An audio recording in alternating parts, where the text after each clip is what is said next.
Good evening, everyone, and welcome to another edition of What's Happening. I'm Elliot Margolis, and I'm here with my two co-hosts, Gail Burke and George Binns.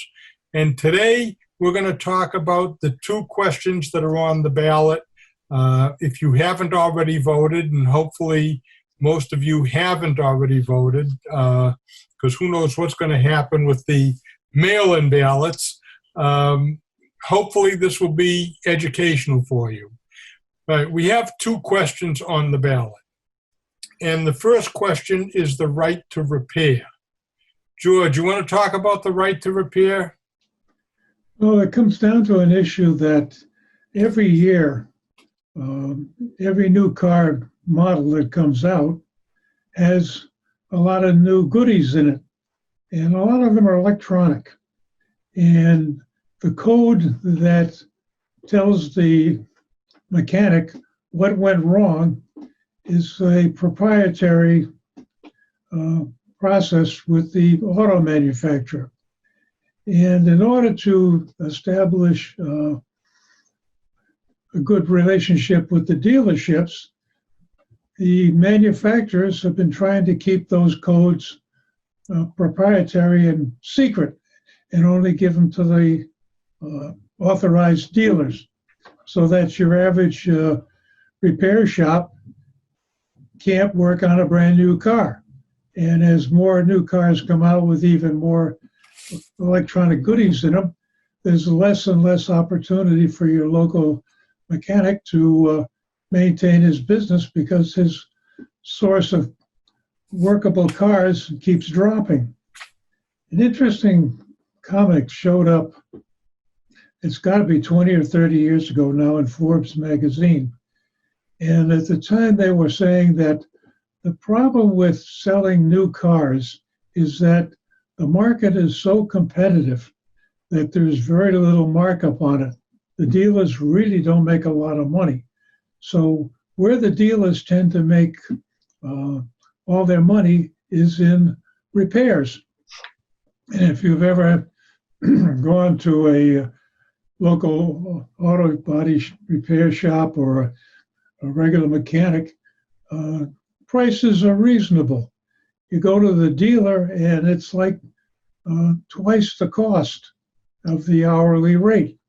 So there is a lot of incentive for the average person to go to your local mechanic and support your local businesses. So that voting on question number one, to allow the local mechanics to get access to the codes, is a good thing for the individual because it keeps your local businesses going, and that's what we're trying to keep going. And that's what's been getting killed with this COVID lockdown series. Gail, do you have any feelings on that? It sounds to me like George is voting yes on number one. Well, the interesting thing is the Boston Globe, who I rarely ever agree with, is advocating a yes vote on the right to repair. They say that, like George just said, it's unfair for the car manufacturers to have sole access to a vehicle's mechanical data. In addition, they advise that Congress should pass a federal right to repair law and address all the concerns involved, from privacy to cybersecurity and all of that. But they are saying that for the sake of fairer competitions, that people should vote yes on question one. Okay, well, you know, I'm a free enterprise person. So being a free enterprise person, I agree we should vote yes on number one, because people should have a right to go to where they want to go. Exactly. And, you know, you want to get the best deal. So if this were to pass, which I believe it will, but if it were to pass, the chances are good that the car dealers are going to have to reduce the prices on their repairs, which will be good for everybody. Exactly. Yeah. I know, I do all of my repairs with with my dealer, but I've had a personal relationship with my dealer for a lot of years. I don't want to say that it's been 40 years because that makes me old, but and he and I have a very good relationship, and I'm very happy with them. But it can be very expensive. I mean, just as a for instance, you can go to a gas station for an oil change for $20, and at a dealer, it's more like 30 or 35. Uh, Well, so also, they seem to always find something extra that you weren't prepared for. This has happened to me several times when I had taken my car years ago to the dealer. And I also felt as a woman that they were over exaggerating things that they said I needed for the car, because most women, myself included, don't know much about cars. So I found a dealer a local car repair shop in Beverly that has been wonderful. And we've had him for a number of years. And there have been times when I've taken the car in for something relatively minor. They haven't charged me anything.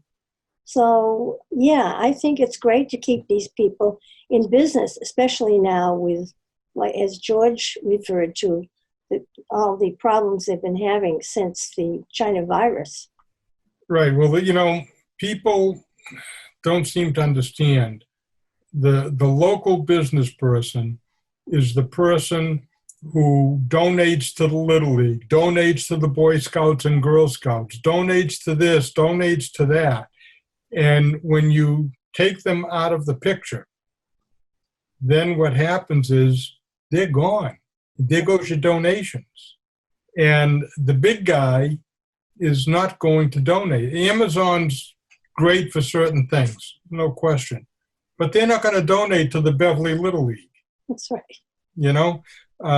So we want to keep the small guy in business. So I agree with you. I agree with both of you. That's pretty much it with that question. Well, let me add a couple of things to reinforce what Gail was saying about women taking their vehicle in to get it repaired. I had an incident, this is years ago when we were living in Chicago, and I was working, didn't have time to do a tune-up on the car. So I had Claire take the car in, and she was standing there watching the mechanic put it in, and she was watching exactly what he was doing, and I prepped her in advance of what to expect. And she tells the guy, "Wait a minute, aren't you going to gap those spark plugs before you put them in?" Oh, and all of a sudden, we got a very good tune-up out of that one. And the other little incident along the line is, again, it was on Claire's cars, that it had this new system for telling you when your tires are low. And it's an automatic system. And some cars have a sensor in the wheel that measures tire pressure and warns you your tire is low. And we put a set of winter tires on a car, and I called up the local dealer and asked him, "Well, how much is it going to cost to get the computer reprogrammed for the new tires?" "Oh, it'll take about an hour." "Oh, how much is that going to cost?" $114 an hour. That's their labor rate. "Oh." And I checked around to find out the car didn't have the sensors in it. The car automatically figured out it's got new wheels on it and adjusts accordingly. So there are some problems that I think your local shop, garage, gas station just doesn't cause you to agita. Yeah, and you bring up an interesting point, George, about, say, the honesty of some dealers. Just as a for instance, and then we'll move on to question two, but the dealer that I use on a car that I bought last time, all the oil changes were free. Okay? Now, a friend of mine bought the same car from another dealer and, with the same alleged benefits, except that he has to pay for his oil changes. And on this car, it's like $40 for an oil change and tire rotation, which I do at the same time. So a lot of it depends on the honesty of the dealers. And this law could make the dealers a little more honest, and that's what we're all for. Yeah. It's a good thing all around. Yeah, it is. Yeah. Okay, now question number 2. This is a complicated question. It's ranked choice voting. And it's, if you read the book, and everybody should have gotten this book, if you read it, it's kind of complicated. So let's try. I made a few yellow sheets to try and make this a little more understandable for people, and then you guys can see if I'm doing a good job or explain better than I do. But let's just say George, Gail, and I are on the ballot together, okay? And I apologize, Gail, but when I hold this up, you came in last. Elliot, you're too close to the screen with it. How did that happen? We can't see it. Is this easier? That's the whole problem. Nobody sees what happens with these ballots. It's all a mystery. Well, Yeah, that's I true. can't But see can you see? I'm holding it up. Can you see it? Pull it back a Sometimes. little. Pull it back. If you pull it back, I can see it. Yeah, there it is. Okay. So here you see that Gail got, 4,000 votes, George got 5,000 votes, and I got 6,000. Amazing. I protest. But the thing is, I didn't get 50%. Right. So because I didn't get 50%, what happens is Gail loses because she came in third place. But that's all right. You live in Peabody now anyhow, so see you later.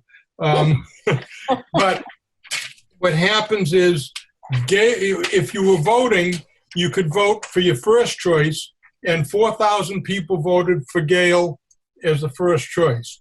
But you also have a second choice to vote. Can you see that? Yes, Yeah. now we can. Yeah. Okay. So first choice was Gail. Second choice would be whoever you wanted it to be. In this case, of course, sorry, George, the people who voted for Gail and gave me second place, 3,000 votes, to yours only 2,000. Sorry. But now those 3,000 votes that I came in second from Gail come up to my votes. So I originally had 6,000. That puts me at 9,000 votes.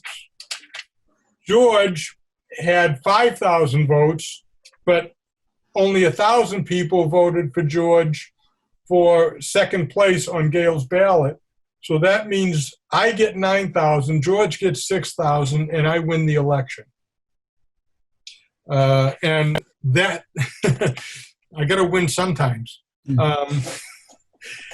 That's how I believe this question works. Yeah. Okay, comments from you guys. Well, first of all, I think for the average voter, it's way too complicated. I think that, I've read about what is happening in different states, and even in California, the governor and the mayor, Governor Newsom. Is he the governor? Yeah, Gavin Newsom's the Gavin governor. Newsom. Okay, I get confused sometimes. Has said it's way too complicated because when you go in to vote, there are many times when you may not know some of the candidates. So this could mean that a totally unknown candidate could win the election because of the ranked choice voting, because people sometimes will just pick and choose and they don't even know. So with the ranked choice voting, I think it's unfair. And I don't think that we should change the way we vote. I think this is a step in the wrong direction. And I think because of different groups and people that are advocating for it, particularly Elizabeth Warren is very much in favor of this. And I believe that it's the first step towards changing the Electoral College. George? Well, I think Gail makes the important point that it's very complicated. And if you go into something like Wikipedia and look up different kinds of voting schemes, it gets to be really messy very quickly because there's a lot of ways to count those votes. And as Gail mentioned, the average person really doesn't understand what this is happening. And I think the point you were making earlier, Elliot, that there's a lot of people that vote party line, and all they're looking for is an R or a D after somebody's name. And if you've got a very bright independent candidate who has got a lot of good ideas, it gets lost in the system. So I think what they're trying to do is be politically correct and do something unique and follow Maine's direction. I think Maine uses it now, and give some other candidates a chance. And I think the real issue comes down to one that you've mentioned several times, Elliot. We need to have term limits. And that's how we get new people into the system instead of having professional politicians that are there forever. So it's a complicated system. It's more difficult to understand. And I think it's just too much confusion. Well, I know one criticism of it is called ballot exhaustion. And this is where a ballot is not counted in an election because a voter ranks only one candidate or a handful of candidates. And all the ranked choices are eliminated in instant runoffs. And this is far outweighed by a system that better reflects the majority sentiment. It's not a cure-all. And plenty needs to be done to rein in the influence of corporate spending. I think that's what they're saying this could do. I don't believe it will. But they want to stop voter suppression. I think this is going to inhibit people from wanting to go to the polls to vote because it's so confusing. I don't know. This is just here in Massachusetts right now, but people like Elizabeth Warren and there's another Raskin, Senator Raskin, I believe, are proposing that it be done nationwide. So, you know, there's a lot of strange things going on in this election, and I hope Massachusetts has the sense to say no. It's interesting because that Lizzie Warren, Warren, whatever her name is, the fake Indian, that she's in favor of it, and Gavin Newsom is opposed to it. Yeah. I mean, to me, anything that Gavin Newsom is opposed to has to be good. Just because he's opposed to it, I would tend to vote for it. I look at it, and George, as you said, it can be complicated, but I think it gives the third party an opportunity to win, which they don't have now. Now they just have the opportunity to ruin the election for somebody else but I think this could let people in a third party move up and possibly win an election. So Well, if it passes, Elliot, it's going. if it passes, yeah. If it passes, it's going to be ranked choice voting in all state and federal races, including the primary and the general elections, though not for the president or municipal elections, beginning in 2022. Right. So I think that this has not stood the test of time in other states where it's been tried. I know they're having a tough time up in Maine.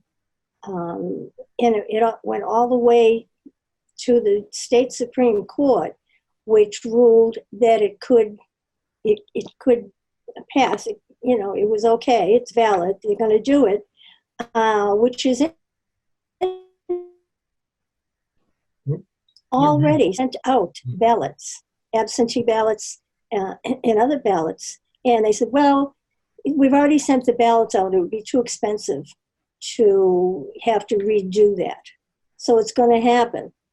So we'll have to wait and see. But, I think it's a very bad idea. I think it could delay the results of the election. Absolutely. Just like mail-in voting could delay the results of the elections. Yep. So that's... Well, Elliot, the example you used could portray the scenario of a third-party candidate, Gail being the third-party candidate.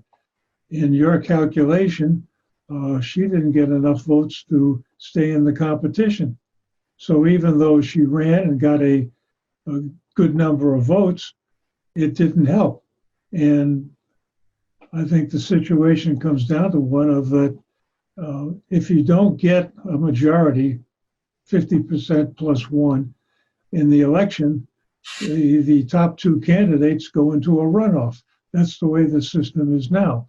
Yeah, it takes you a little time to have another election, but it's a system that people can understand. And if a third party candidate was the number two in the ranking, they would still have a chance to win the election. But with this fancy system of counting second and third place choices, I don't think it makes that much difference to get a third party candidate in there. The only negative I see with what you just said, George, is having another election costs an awful lot of taxpayer dollars. That's right. Hey, that's the cost of democracy, republic, yeah. But it doesn't happen that often. No, it doesn't. It's a rare event, yeah. So why not go with something that has worked all these years and not start stepping into something that it's gonna be costly, and especially this year, there's so much. We have the mail-in voting, mail-in ballots that have gone out to everybody who has registered, who has requested one. As a matter of fact, John and I got ours, and one of the things that concern me is on the envelope that you mail your ballot in, it has a little teeny R on it, indicating, I assume, Republican. Right. That's the way it is. It's an R or a D, and those can be thrown away. And that's right. It's supposed to be a secret ballot. Yeah. And you have that. And I think that's what has occurred throughout the country when they're finding a lot of these ballots in the trash, mostly Republican ballots. So I think that the government is trying to make things so much easier for people to have access to voting that they've gone overboard. I think it's not the government. I think it's the Democrats that are finding ways to be corrupt enough to always win elections. Because the reality is it's the Democrats who want this because they think it's the only way they can win. Well, that's just my opinion. No, I may get criticized for that by some of our viewers, but well, I mean, it certainly sounds reasonable, and it's just not the way it's supposed to be. The absentee ballots are different, but I know I've spoken to people who have requested the mail-in ballots, and one person I talked to said that he got two and his wife got two. His wife got one in her name and in her maiden name. The I've dog heard got that. one. I've heard A that. dog. Here, my question is, if the city is not efficient at doing things because maybe they got inundated, my question will be, if they sent a ballot to somebody and then that person sent the ballot back, but they haven't got it yet or haven't done it yet, that person could go vote and ends up voting twice. That's right. Absolutely right. I see that as a real problem. Yeah. So We'll have to wait and see, because we don't know what's going to happen. I mean, it's overloading the post office. I mean, they're going to be. well, the post office I'm not worried about, because if they can handle Christmas cards and they can handle Mother's Day cards, they can handle ballots. But Well, in I any don't know. case, Gail, we need to wrap it up, Okay. and you're our rapper tonight. I'll be the rapper. Okay. I want to thank all our viewers for watching. I hope this has been informative. I hope you have a clearer idea of the ballot questions. And hopefully within the next 2 weeks, we'll be able to do a few more shows and provide more information as to what's going on. So thank you again for viewing, and we'll see you next time on What's Happening.